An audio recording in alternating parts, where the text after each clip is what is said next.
Welcome to another episode of My Take. My name is Taiwo, and in this episode, we're going to be concluding our discussion with Ms. Tolani Martin.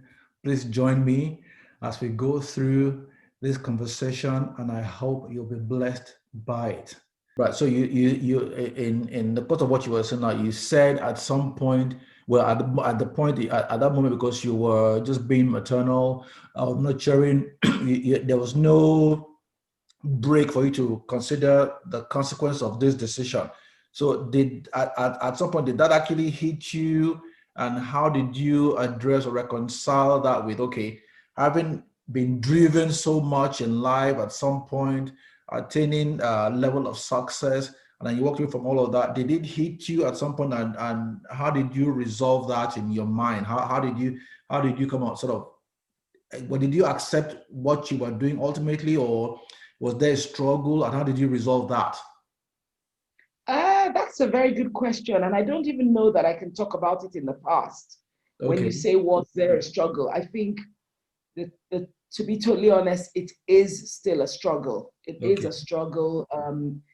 I think it must have been when my daughter was about 5. Maybe the next time I flew to Nigeria on holiday or something. I don't know. It was the next time I was around my own peers, Okay. my own cohort group, the women I had grown up with, Right. and then watching them all rising in their careers or in their individual. And a lot of the women I came up with are all like, type A women who Okay. I have done very well career-wise. Right. And then that was when I started feeling really, and then, when you meet up, the first thing people do is say, what do you do? Correct. Correct. What do you do? What do you do Yeah. for a living? And Yeah. it became oh, you don't work? And then just like you, man, after all that, how could you? I can't even believe it. I would Yeah. constantly hear Yeah. everyone looked, I didn't even know people had perceived me Right. as this very driven, Right. Tolani was doing very well. And I was doing well in my career. I was doing well at work. Right. So I just started noticing that I did start struggling with feelings of, I don't know if the word failure would be too strong, but I just know I started struggling with feeling like I had done something wrong, Okay. that maybe there was something I should have done, or maybe I gave up too early. That I started seeing people who had done both, who, yeah, they have their careers, they had their nannies. I have a good friend who has 5 children.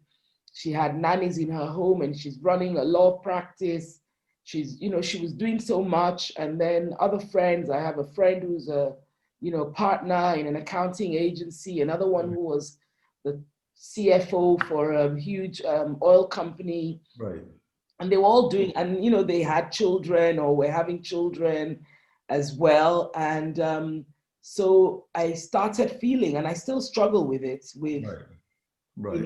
oh, maybe I should have tried harder to balance the two. Maybe I shouldn't have given up. And then as the years passed, what made it even more difficult, or, was my husband's job then Right. started moving him around. Okay. So I think my children were age 3 and 5 Yeah. when the first opportunity to move came about. And it was to move to Michigan, which Right. right there in the States. Right. But it then meant I really then became solidly Right. the stay-at-home mother, the trailing spouse, as they would call you. Right. So his job and his career was moving on. But at that time, again, like I said, because there was a huge bonus, was we didn't have any financial concerns Right. Right. with the choice we had made. Correct. We didn't have to worry about money, with regard to me not working. So when we were in Michigan, well, I was surrounded by a lot of stay-at-home mothers as well. Right. A lot of my kids' friends were. So once we were around our own circle, I was Right. fine. It Yeah. was always whenever I saw my Nigerian friends, Right. that then I would have to tell myself, well, they live in a community where they have help, they have support. Right. What would you do? So But I didn't worry. I worried about it. I struggled with it, but I kind of got over it at that. yeah. But I still struggle. I struggle with it more now than I did then. Right. Now, there's something you just said, and I think someone may not realize or may not have really heard it very well. You just said to me now that suddenly your husband began to almost be nomadic in this career because his job required that he traveled. And so at some point you left Michigan, you ended up in Kenya, Yeah, you ended up in the Netherlands or Holland. yeah, Now you are in England. And yeah, with hindsight, it almost sounds to me that what you did with quitting Leo Burnett and focusing on your family was you only saw in parts, or while it appeared as if you were making that decision, it then allowed your family to go through this experience of you're almost worldwide citizens now because the career has moved you around the world. Is it possible that if you had remained at Leo Burnett or you had become the top dog and there was such a demand on you and your career, it's either your children will have ended up, you will be in the States, your husband will be halfway across the world, and there will have been put some potential issues there because I also know families where they began like that. Both couples are both parties that both the husband and wife are both spouses are driven. At some point, they can't sustain it. I worked with a company once, and this was the joke that literally all the partners were divorced because they had arrived at the top of their game, but maybe out of 15 partners, maybe two or three who are the junior ones are married. All of those at the top are just because they couldn't imagine giving up all of this hard work and achievement to go sit down or to babysit some spouse who wanted attention, so to speak. That is it possible? And I'm not saying that it's a binary choice. No, I don't know for a fact, but I'm saying it is possible that God permitted you to make that decision or almost inspired it to then allow your family to have this nomadic experience. Otherwise, it may not have worked well if you are working with Leo Burnett. How much traveling could you have been doing every weekend or every month just to make your marriage work? You see what I'm saying? yeah. I do believe. I mean, I agree with you 100%. When I think of, we've made some really, really good friends over the years Right, that we've been sort of doing this traveling around now, which has been about, I would say about 10 years at least, right, if not a little bit more since right, we started doing the moving. right, And since then, most of our closest friends have right, been through our children, and right, our children have attended international schools in the various countries. right, I think that most of the time, maybe you'll have 10% of the students who have parents who both of them are doing a lot in their careers. right. You tend to find that one parent stays home, and then the Yes, other one is the one who brought them there. And so what we tend to do is, most of us back then, my children are a little older now, so there's another phase that they're in, right, is we've channeled all of our energy into the school right, and working with the schools. right. Whether you're on the PTA. When I was in the Netherlands, I was the president of the Parents Teachers. Student Association, Parent Teachers Association in the Right, school. You just channel that career energy into right, something else. right, But yes, I think that definitely, without a doubt, right, if I had stayed at Burnett, right, um, my husband wouldn't have entertained that choice right, of right, his job. He always says it. He wouldn't have done it. He would have either stayed and done something else. But right, even though he would have loved to see the world, he right. wouldn't have done it. He wouldn't have done it this way if I hadn't given up my job. Right. So yeah, so you're right. Maybe God saw what we didn't see. Correct. And actually, to be honest, until you've sort of put it to me like that, I Right. hadn't really thought about it that way. But I know that my husband will say, I mean, if I was working and I was at Burnett, it just wouldn't have happened. Yeah. Now, let Or me I tell was you, wherever. yeah, let me tell you what sort of cemented this for me and why. And I'm hoping we will not go through an emotional experience now. On your 50th birthday, I remember a group of people hopped on a plane from Kenya, I think, and showed up at that party. Do you remember this? And what From they, Kenya, yes. I was listening to what they were saying and how they they were saying that there was nothing could have kept them away. Now you've left Kenya years back. You're now in Holland, and what you just described now in all of 3 minutes, you have this PTA thing you were doing, and you were investing yourself in that. But it seemed like you had built friendships and people that are willing to fly halfway across the world to come and celebrate you. And I think they all just got on a plane. Maybe about 20, 30 of them showed up, I think. And they were going on and on when they were talking about you. And I thought you could have been the top dog at Leo Burnett and then have your employees show up at your birthday party. Or from a pure influence, pure leadership perspective, people whose lives you are touched hopped on a plane to come and celebrate you halfway across the world. Do you remember this experience? Yeah, it's funny because you're talking about something that I witnessed. Obviously, I was there, I It participated was in, your birthday but party. I'm seeing it from a different perspective through your eyes. Okay. It's funny that I say this sometimes when you and I speak, because when somebody else says something that they're seeing, you see it a different way. It brings a Right, different perspective to it. right, right, I never thought about it because, again, and this sort of builds back to maybe what you had said earlier on about purpose. A lot of us, I mean, me included, and maybe me number one on my own list, you think of yourself as valuable based on the amount of yeah, money you put in your bank account or the right, amount of money that you have generated.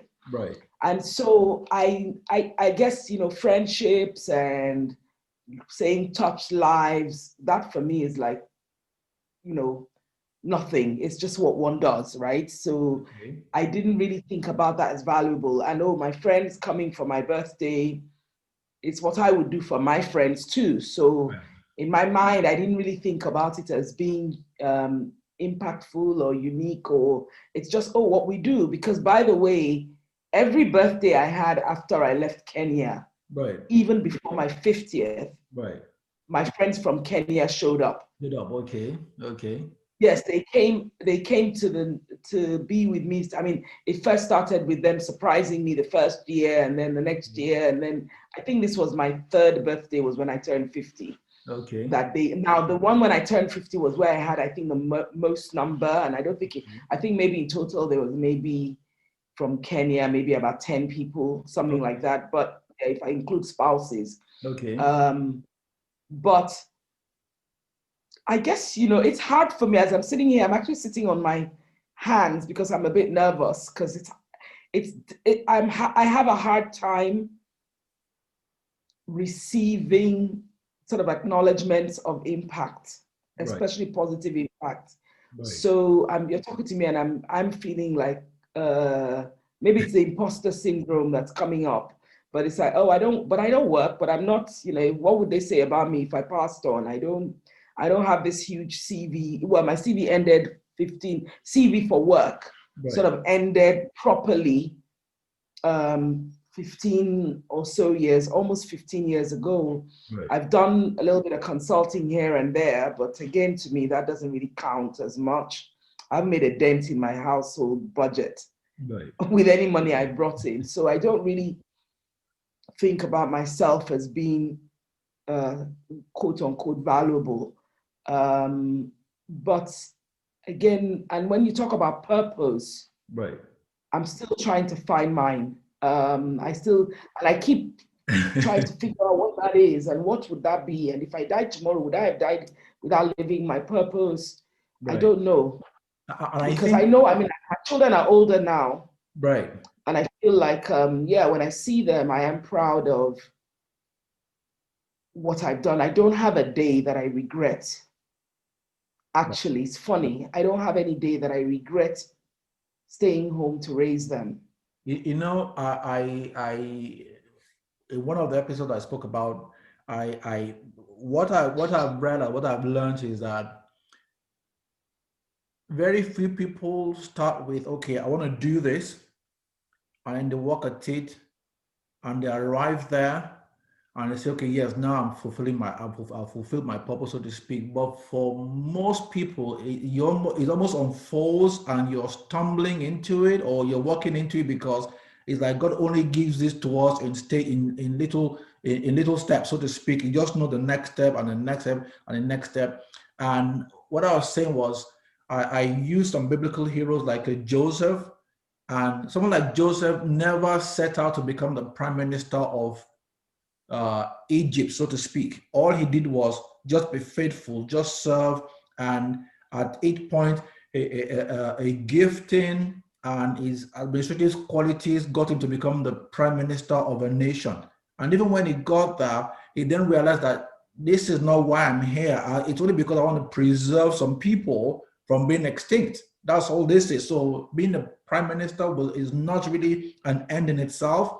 I think the part what I see, because I'm looking at you from the outside looking in, and why I'm somewhat objective about it, and you may not be, is that, and I think it happens to many people who go through the similar thing, is like you're just doing it as an everyday. Whatever compelled you to go do this gym math thing and end up in Kellogg was just like, so the next thing for you, wasn't it? And then you did Yeah, that, and then what, go to raise your children was like the next thing. And so yeah, you weren't thinking, oh, I'm giving up me. I think at some point, when it's about me and my sense of worth, then the struggle is, oh, if I give up this for these kids, ah, you know what, they're gonna have to uh, survive that, because I can give up my career. There's me, I in there.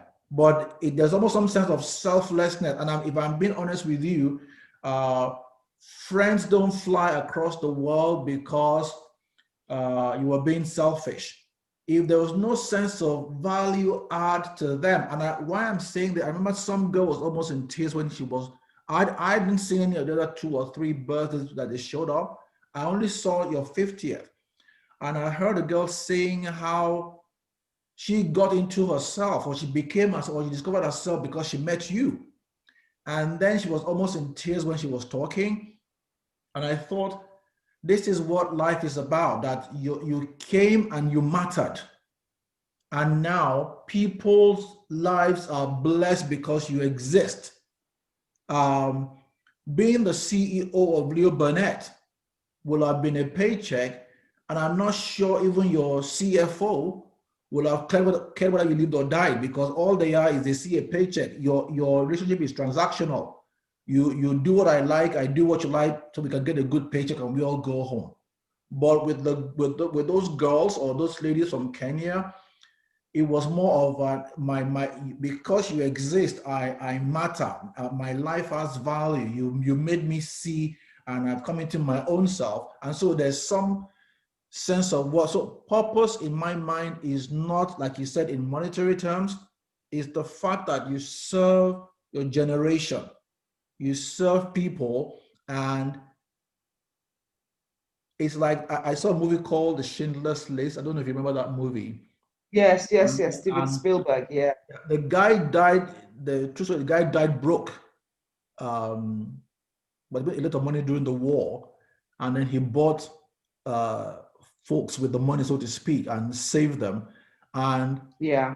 if this is now 60 years after the fact, but those people remember him and his life mattered to them.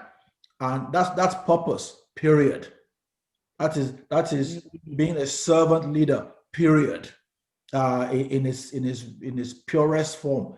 And why I Mm. call you my hero is because I see that with you. Um, and even though for 15 years it may appear as if you haven't worked, you've done your best work in those 15 years when you haven't got it, when you haven't received a paycheck. Thank you. That may sound Thank weird, but you. you've done your best work. You've been at your best. You've been your most impactful. You've been at your most selfless. You have mattered more than at any other time in your life in those 15 years when you haven't gone to go get a paycheck. And so I don't know how Mm. much money that is worth. I don't know. In a way, I'm glad you had that conversation with your husband and you both agreed, and thankfully because you guys do well financially, so there's been no regret with that one on that end that, oh my god, I wish I hadn't given up anything. But I almost think the drive that you had to go do the thing with the GMAT, I'm assuming it's still there, and so that was not something that was innate. And I think once the Yeah. transition out of needing you, it will rear itself up again, and you'll go to whatever the next level is, whatever the next thing for you is. So Mm. you're actually living a life that many people who are rich cannot even say they have. So they have all this money, and it feels meaningless. They have all of this resource, and yet life is just bland. It has zero impact. So for me, why I wanted us to do this is in the sense that even though you're saying it, there's when we say those things, people feel a disconnect between purpose and where I'm at. But Yeah. oftentimes it's only with hindsight at the end of that story with Joseph, when he met back with his brother, he said, "Oh, all of this thing, the dreams, the becoming, going to prison, being punished unjustly, becoming a prime minister over Egypt, all of this was so that I can preserve a people. It has nothing to do with becoming the premier, has nothing to do with being rich. All of that is irrelevant. The point is, I had to be there to preserve you people. I had to go through all of this hell, in quotes. And so I'm looking at it from the point of view that you may not, I guess you may not, well, you and I discussed privately, and the truth is, yes, when you meet with your lifelong friends, and because they appear to be doing well, they're balancing the the um, um, the career and the nannies and raising children.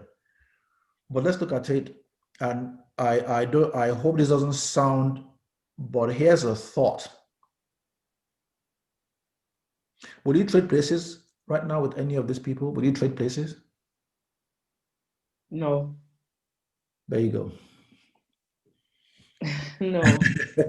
And I think so. Let everybody run on their own lanes, I guess, is what it is. Yes. Stay You in your can lane. talk to that. But I think you have built almost like a worldwide band of you scattered your seeds around the world, and you've been a blessing to people all around the world.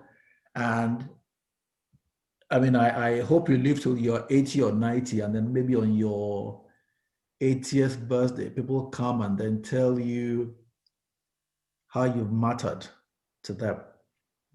They always say that on someone's deathbed, nobody cares how much money you made, but you're That's true. looking at how much impact you've had on people's lives.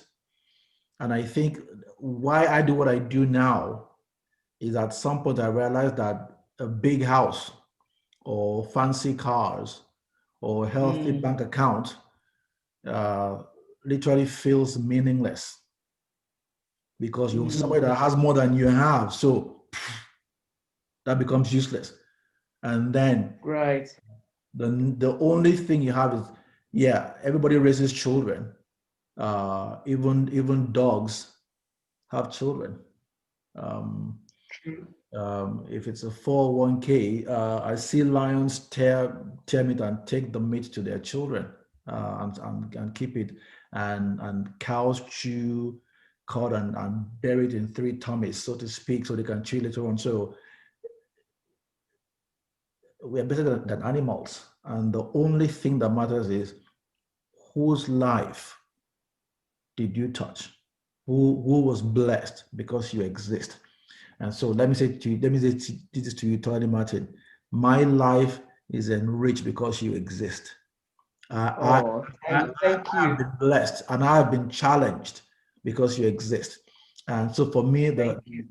what Isakura was on your 50th birthday, I'm so glad I was there and I saw those girls and I saw people talking. Um, and I could not imagine that, well, if you're rich, you can fly halfway across the world to go celebrate somebody else. But if people who don't have so much will go through just to be there for you, it's a testament to the fact that you're living a life of purpose. Thank you. That's the way that's my take on this. That's your take. Yeah. So while you're struggling with all of this in your mind, it's because until the day we go to our graves, our work is never done, and so there's more to do. That's true. And so even though you've made this much impact, you've come this far, there's still so much impact left to make. And Yeah. I don't know what it is, what the next chapter holds for you, but I think that hunger. Uh, may be causing the disconnect. It's a way to push you to go do the next thing so that you don't think, oh, I've arrived, I've done enough, let me go relax. But God is saying, no, you've got to do more. You've got to do. Yeah. My sister, I love you to heaven. Thank I Yeah. love you, Taiwo. Thank you so much. This has been great. Thank you, Thank you thank you, very thank much. I you feel like very I went to church for my own personal sermon. much. Thank you. Thank you Okay. very much. Thank Okay, you. well, folks, this is my take. I want to thank you very much. This is a way to wrap up this series on purpose and being a servant leader. I'm talking to my very good friend, and I call her my Shiro. Her name is Tolani Martin. I want you to subscribe to my channel. I want you to give Yes. me a comment in the comment section, or you can send me an email, and the email that's listed below if you have any questions. Until the next time, this is my take. Tolani, thank you, and bye. Thank you, Taiwo. Bye.